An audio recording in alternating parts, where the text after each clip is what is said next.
ಸ್ನೇಹಿತರೆ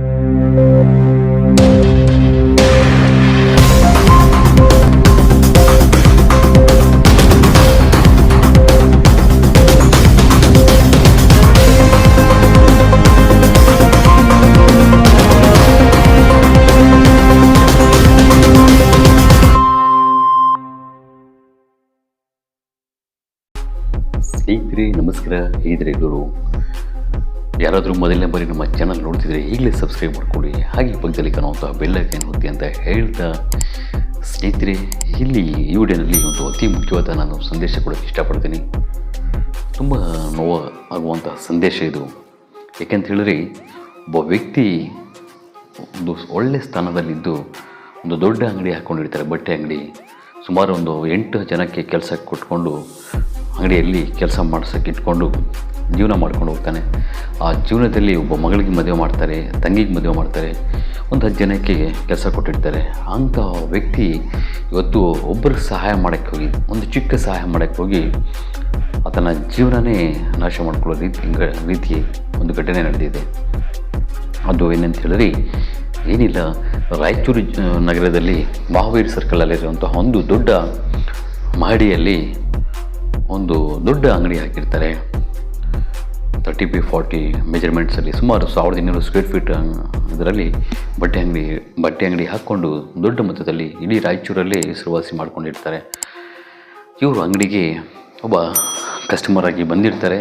ವ್ಯಾಪಾರ ಮಾಡಿಕೊಂಡು ಬಟ್ಟೆ ತೊಗೊಳ್ಳೋಷ್ಟೊತ್ತು ಆತನ ಎಲೆಕ್ಟ್ರಿಕ್ ವಾಹನ ಚಾರ್ಜಿಂಗ್ ಹಾಕ್ಕೊಳ್ಳೋಕ್ಕೆ ಕೇಳ್ತಾನೆ. ಆದರೆ ಇವರು ಒಪ್ಕೊತಾರೆ. ಇವರ ಕಸ್ಟಮರ್ ಎಲೆಕ್ಟ್ರಿಕ್ ವಾಹನವನ್ನು ಚಾರ್ಜಿಂಗ್ ಹಾಕ್ಕೊಳ್ಳೋಕ್ಕೆ ಒಪ್ಕೊತಾರೆ.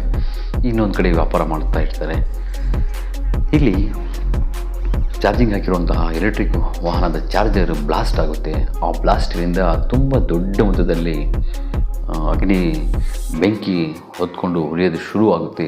ಆ ಬೆಂಕಿಗೆ ಇವರೆಲ್ಲ ಅಂಗಡಿಯಲ್ಲಿರೋದೆಲ್ಲ ಓಡಿ ಹೋಗ್ತಾರೆ ಪ್ರಾಣ ಉಳಿಸ್ಕೊಳ್ಳೋಕ್ಕೆ ತುಂಬ ದೊಡ್ಡ ಮೊತ್ತದಲ್ಲಿ.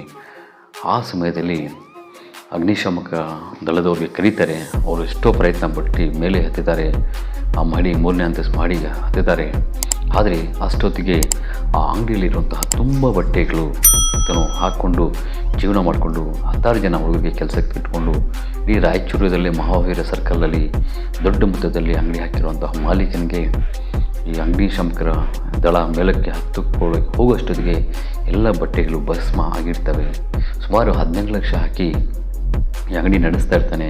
ಈ ಮೇಲ್ಗಡೆ ಹೋಗೋ ಅಷ್ಟೊತ್ತಿಗೆ ಎಲ್ಲ ಬಟ್ಟೆಯ ಸಾಮಗ್ರಿಗಳು, ಬಟ್ಟೆಯ ಹೊಸ ಸ್ಟಾಕ್ ಎಲ್ಲ ಸುಟ್ಟು ಭಸ್ಮ ಆಗಿರುತ್ತೆ. ಸ್ನೇಹಿತರೆ, ಇಲ್ಲಿ ನೋಡಿ, ಒಬ್ಬ ಕಸ್ಟಮರ್ ವ್ಯಾಪಾರ ಅಷ್ಟೇ ಮಾಡ್ಕೊಂಡಿದ್ರೆ ಈತನಿಗೆ ಈ ರೀತಿ ಆಗ್ತಾಯಿರಲಿಲ್ಲ. ಆದರೆ ಈತನಿಗೆ ಕಸ್ಟಮರ್ ಕೇಳ್ತಾನೆ, ನನ್ನ ಒಂದು ಎಲೆಕ್ಟ್ರಿಕ್ ವಾಹನ ನಾನು ಬಟ್ಟೆ ಪರ್ಚೇಸ್ ಮಾಡೋರ್ಗೂ ಚಾರ್ಜಿಂಗ್ ಹಾಕ್ಕೊತೀನಿ ಅಂತ.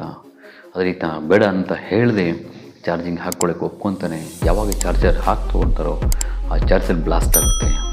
ನೋಡಿ, ಹೆಲ್ಪ್ ಮಾಡೋಕ್ಕೆ ಹೋಗಿ ಇಡೀ ಜೀವನನೇ. ಈಗ ಇಲ್ಲಿ ಇನ್ನೊಂದು ವಿಷಯ ಏನಂದರೆ, ಈ ಅಂಗಡಿ ಮಾಲೀಕ ಅಂಗಡಿ ಮೇಲೆ ಯಾವುದೇ ರೀತಿಯ ಇನ್ಶೂರೆನ್ಸ್ ಇಲ್ಲ, ಯಾವುದೇ ರೀತಿಯ ತಾನು ಮಾಡುವಂತಹ ವ್ಯಾಪಾರಕ್ಕೆ ವಹಿವಾಟಕ್ಕೆ ಯಾವುದೇ ರೀತಿಯ ಸೆಕ್ಯೂರಿಟಿ ಮಾಡ್ಕೊಂಡಿರಲಿಲ್ಲ. ಸ್ನೇಹಿತರೆ, ಇಲ್ಲಿ ಇನ್ನೊಂದು ತಾವು ಅರ್ಥ ಮಾಡ್ಕೋಬೇಕಾಗಿತ್ತು. ಈ ರೀತಿ ದೊಡ್ಡ ಮೊತ್ತದಲ್ಲಿ ಸುಮಾರು ಕೇವಲ ಒಂದು 2 ಲಕ್ಷ ದಾಟಿ ನೀವು ದೊಡ್ಡದು ಒಂದು ವ್ಯಾಪಾರ 2 ಲಕ್ಷದೇ ಹಾಕಿಲ್ಲ, 5 ಲಕ್ಷ 10 ಲಕ್ಷ 20 ಲಕ್ಷ ವ್ಯಾಪಾರ ಮಾಡ್ತೀರಂದರೆ ಅದಕ್ಕೆ ಸೆಕ್ಯೂರಿಟಿಯಾಗಿ ಒಂದು ಇನ್ಶೂರೆನ್ಸ್ ಮಾಡಿಸಿ ಒಂದು ಅಂಗಡಿಗೆ ಆಗ್ಬೋದು, ಯಾವುದೇ ವ್ಯಾಪಾರಕ್ಕೆ ಆಗ್ಬೋದು, ಅದು ನಿಮ್ಮನ್ನು ಕಾಪಾಡುತ್ತೆ. ಅರ್ಥ ಮಾಡ್ಕೊಳ್ಳಿ. ಈತ ಮಾಡಿರುವಂತಹ ವ್ಯಾಪಾರಕ್ಕೆ ಯಾವುದೇ ರೀತಿಯ ಸೆಕ್ಯೂರಿಟಿ ಮಾಡ್ಕೊಳ್ಳೋಕ್ಕೆ ಒಂದು ಇನ್ಶೂರೆನ್ಸ್ ಮಾಡಿರಲಿಲ್ಲ.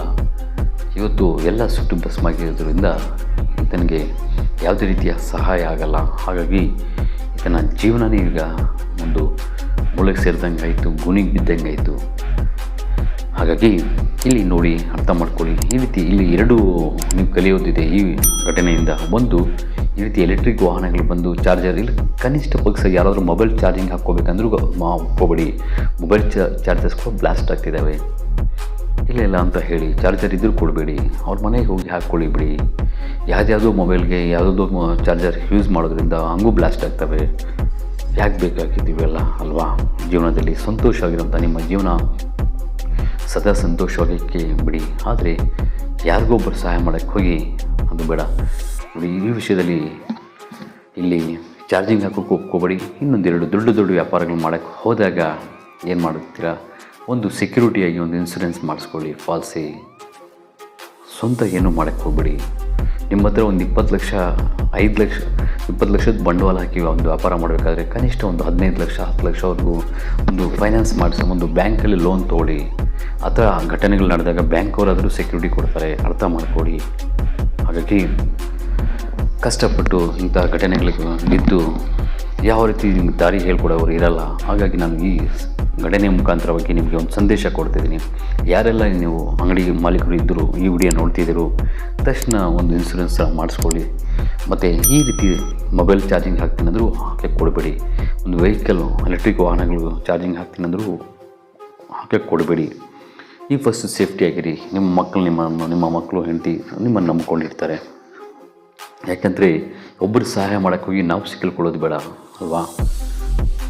ಯಾರೆಲ್ಲ ಈ ರೀತಿ ಅಂಗಡಿ ವ್ಯಾಪಾರಗಳಿಗೆ ಹಾಕ್ಕೊಂಡು ಮಾಡ್ತಾಯಿದ್ದೀರೋ ನಿಮಗೆ ಅಕಸ್ಮಾತ್ ಏನಾದರೂ ಲೋನ್ ಪಡೆದಿಲ್ಲ, ಇನ್ಸೂರೆನ್ಸ್ ಬಿಲ್ ಅಂದರೆ ತಕ್ಷಣ ಮಾಡಿಸಿ. ನಿಮ್ಮ ಚಿಕ್ಕಪ್ಪ ದೊಡ್ಡಪ್ಪ ಆಗ್ಬೋದು, ಮಾವ ಆಗ್ಬೋದು, ಅಂತಂಬುದು ಯಾರೇ ಆಗ್ಬೋದು, ದಯಮಾಡಿ ಈ ಸುದ್ದಿಯನ್ನು ಅವರಿಗೆಲ್ಲ ಶೇರ್ ಮಾಡಿ ಸ್ವಲ್ಪ ಎಚ್ಚರ ವಹಿಸೋಕ್ಕೆ ಹೇಳಿ ಸ್ನೇಹಿತರೆ. ನೀವು ಮಾಡಬೇಕಾಗಿರೋದು ಇದೇ ಒಂದು ಚಿಕ್ಕ ಸಹಾಯದಿಂದ ಅವರು ಬದಲಾವಣೆಗಳಾಗ್ತವೆ ಅಂತ ಹೇಳ್ತಾ ಈ ಸುದ್ದಿಯನ್ನು ಇಷ್ಟ ಲೈಕ್ ಮಾಡಿ, ಶೇರ್ ಮಾಡಿ, ನಿಮ್ಮ ಮನಸ್ಸಿಗೆ ಕಮೆಂಟ್ ಬಾಕ್ಸಲ್ಲಿ ತಿಳಿಸಿ. ಧನ್ಯವಾದ ವಿಡಿಯೋ ನೋಡಿದೆ.